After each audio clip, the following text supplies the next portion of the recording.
as the fortune-teller gazed into her crystal ball. Within moments of Leon placing his hands upon it, the swirling mist inside began to change and emit a mysterious purple glow. Slowly, the fortune-teller's eyes widened as the vision unfolded before her. She placed her hands on both sides of the ball, gently guiding the images to continue forming, and then spoke with excitement in her voice. "Oh, I see it now, iron railings, weeds. Sir, you will face imprisonment." Leon's expression darkened. The prediction touched upon a painful memory from his past. He had indeed experienced imprisonment before. Frowning, he withdrew his hands from the crystal ball and looked at the fortune-teller with clear disappointment. Rosa, standing beside him, couldn't help but laugh. The irony amused her. After all, she was the very person who had once imprisoned him. Sensing Leon's dissatisfaction, the fortune-teller quickly attempted to redeem herself. With a sly smile, she raised a finger and said, "For only 100 gold coins, I can help you avoid this prison disaster." Her voice dripped with practiced confidence, the tone of someone who had convinced countless others before. Leon, however, did not respond favorably. He crossed his arms, his expression stern and cold. "I have already experienced it," he said, his tone heavy with quiet irritation. There was a hint of pain in his voice, an echo of memories he did not wish to revisit. Rosa, noticing the tension in his shoulders, stepped closer and patted him lightly on the arm. With a teasing grin, she said, "If you really want to pay to escape misfortune, I can lend you the money." Her light-hearted tone broke through the uncomfortable air for a moment, but Leon's brow remained furrowed.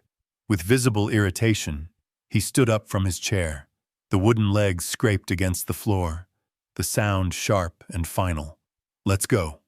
We shouldn't waste time on tricks like this."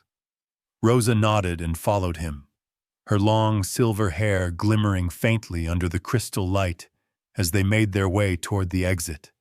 The fortune-teller, realizing that her customers were about to leave, grew nervous. Her eyes darted between the crystal ball and the pair's retreating figures.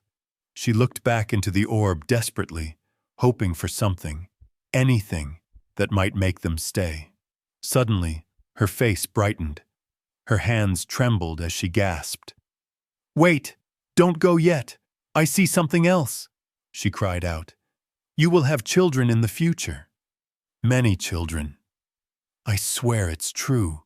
Her voice echoed in the quiet room, but Leon no longer cared to listen. Without turning back, he and Rosa lifted the curtain and stepped out into the bustling streets of Sky City. The evening air was cool and crisp, filled with the scent of roasted nuts and the hum of merchants calling out their wares. Yet even amid the lively sounds of the city, Leon's silence was deafening. A walk through Sky City. Despite having left the divination room, Leon remained displeased. Arms crossed, he walked silently beside Rosa, his mind heavy with thought. The prediction replayed in his head like a stubborn tune. Rosa, noticing his brooding expression, tilted her head and gave a mischievous smile. "Why not continue playing along?" she teased. "You're taking it too seriously." Leon sighed, glancing at her with mild exasperation. "Did you hear what that fortune-teller said? That we'll have children someday. Do you think that's even possible?" Rosa touched her chin thoughtfully. Her silver eyes sparkled with amusement. "No, not really," she said at last, and then chuckled softly. "Still, it's been fun today. I haven't done this kind of thing in a long time." Her smile softened as her gaze wandered toward the vibrant market stalls and the children laughing in the streets. For the Silver Dragon Queen, such simplicity was rare, a moment of borrowed peace in a life ruled by duty. Setting aside her crown and her responsibilities, She had chosen to spend the day experiencing the simple joys of life with Leon, just like an ordinary couple. "It feels like we're really dating," she said, her voice light and sincere. Leon looked away, cheeks tinged with red. "Glad you like it," he mumbled, pretending to focus on the crowd. But his heart beat a little faster. After wandering through the commercial streets lined with colorful lanterns, Rosa asked, "So, where are we going next?" Leon raised his hand with a grin. "The last stop of our date, the beach to watch the sunset." Behind them, Muin and Noah trailed quietly, trying to appear inconspicuous. They held hands and whispered in secret code, "Dragon Squad, follow them."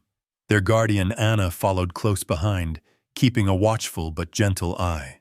The beach at dusk. When they finally arrived, the sun was already beginning its descent. The sky was painted in shades of crimson and gold, and the gentle sea reflected its fiery glow. The waves rolled softly onto the shore, bringing with them tiny shells that shimmered like jewels. Leon took a deep breath of salty air. Here we are, the beach. The final stop, the wind tugged playfully at his hair, and for the first time since leaving the fortune teller, his expression softened. But Rosa soon noticed something. She looked around and frowned slightly.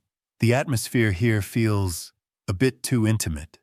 Indeed, the beach was filled with couples, some sitting shoulder to shoulder as they watched the sun dip below the horizon, others laughing and splashing each other in the shallows. Some exchanged quiet kisses, their silhouettes framed by the sunset. Leon rubbed the back of his neck, chuckling awkwardly. "No wonder it's called the dating paradise. Let's find a quieter spot." They walked along the shoreline until the noise of the crowd faded. The sand beneath their feet was cool, the sky above them a magnificent blend of orange and violet. The horizon shimmered like a dream, where sea and sky met in harmony. Rosa kicked small pebbles as she walked, the sound soft and rhythmic. The sunset's light reflected off her silver hair, turning it to threads of liquid gold. Leon's eyes lingered on her, captivated by the sight. "The sunset dyes her hair golden," he thought, a quiet awe in his heart. Rosa caught his gaze and raised an eyebrow. "Why are you staring at me like that?" Flustered, Leon turned away quickly. "Who's staring?" "I'm just looking at the sun." Rosa laughed, her laughter carried by the sea breeze. She quickened her pace to walk beside him. "You're so stubborn. Just like that time you dreamed about a female classmate and refused to admit it." Leon frowned, genuinely confused. "What are you talking about? I don't even remember that. I told you. The only woman in my life is you." Then, realizing what he'd just said, he smirked slightly. "Wait, are you jealous?" Before he could say more, Rosa covered his mouth with her hand. "Of course not," she said quickly, her cheeks flushing faintly. She leaned closer, her eyes glinting with playful mischief. "That night, you said some shocking things in your sleep. Want to hear them?" Leon's eyes widened. "Huh? What did I say?" He nodded nervously, but Rosa only grinned, stepping away with a teasing laugh. "Guess for yourself," she called, running ahead, her hair streaming like silver silk behind her. Leon laughed and chased after her, calling out, "Hey! What did I say? Tell me." His voice mixed with hers, echoing across the beach like music. Hidden among the rocks, Noah and Muin watched the scene unfold. Muin giggled. "Mom is laughing so happily," she whispered.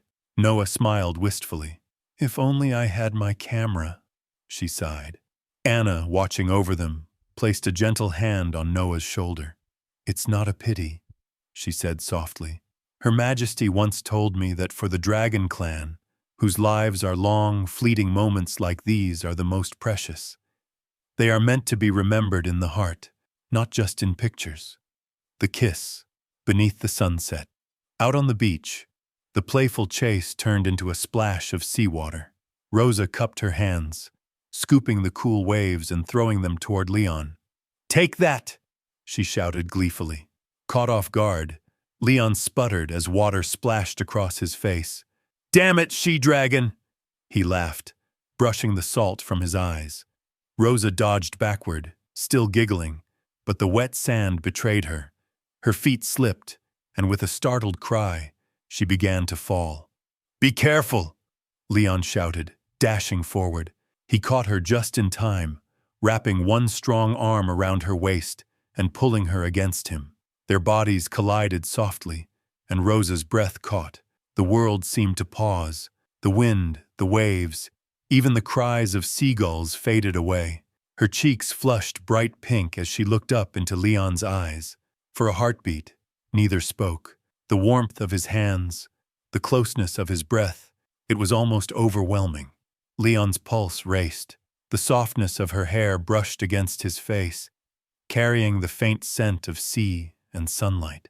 Then Rosa smiled, a slow, shy smile that melted the space between them. She lifted her hand and touched his cheek, her fingers trembling slightly. Closing her eyes, she leaned in and pressed her lips gently to his.